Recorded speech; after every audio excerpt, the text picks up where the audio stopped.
రాజమౌళి, మహేష్ బాబు కాంబినేషన్‌లో రాబోతున్న 'ఎస్ఎస్ఎంబీ 29' సినిమా కోసం ప్రపంచవ్యాప్తంగా సినీ ప్రియులు ఎదురు చూస్తున్నారు. ఈ చిత్రానికి 'గరుడ' అనే టైటిల్ పెడతారని సమాచారం. ఈ చిత్రం సెట్స్ మీదకు ఎప్పుడు వెళ్తుందా అని ఆసక్తిగా ఉన్నారు. ఇటీవల ఈ చిత్రాన్ని సైలెంట్‌గా పూజా కార్యక్రమాలతో ప్రారంభించారు. ఈ సినిమా ప్రకటించినప్పటి నుంచే రకరకాల ఊహాగానాలు వైరల్ అయ్యాయి.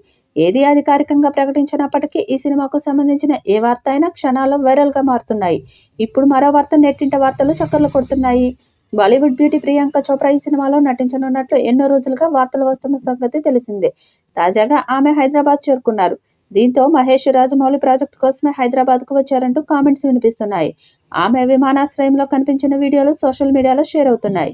ఈ సినిమా షూటింగ్పై త్వరలోనే అధికారిక అప్డేట్ వచ్చే అవకాశం ఉందని ఫ్యాన్స్ భావిస్తున్నారు.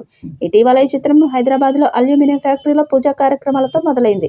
కథా నేపథ్యం మినహా దీనికి సంబంధించి ఇప్పటి వరకు అధికారికంగా ఎలాంటి సమాచారాన్ని బయటపెట్టలేదు. అమెజాన్ అడవుల నేపథ్యంలో సాగే ఈ కథలో విదేశీ నటులు కనిపించనున్నారు. దుర్గా ఆర్ట్స్పై కేఎల్ నారాయణ ఈ చిత్రాన్ని నిర్మిస్తున్నారు. ఇదిలా ఉండగా మరోవైపు ఈ సినిమాకు సంబంధించిన మరొక అప్డేట్ అభిమానులలో గూస్ బంప్స్ తెప్పిస్తోంది. తాజాగా అందుతున్న సమాచారం ప్రకారం ఈ సినిమాలో మహేష్ బాబుకు అన్నగా విక్టరీ వెంకటేష్ నటిస్తున్నట్లు సమాచారం. ఇదివరకే మహేష్ బాబు, వెంకటేష్ కాంబోలో అప్పట్లో సీతమ్మ వాకిట్లో సిరిమల్లె చెట్టు సినిమా వచ్చి క్లాసిక్ మూవీగా సూపర్ హిట్గా నిలిచిన విషయం తెలిసిందే. ఇక వీరిద్దరి కాంబినేషన్కి అప్పట్లో మంచి మార్కులు పడ్డాయి.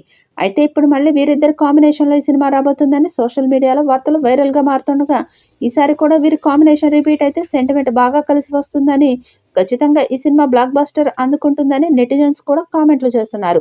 మరి దీనిపై చిత్ర బృందం అధికారిక ప్రకటన రావాల్సి ఉంది.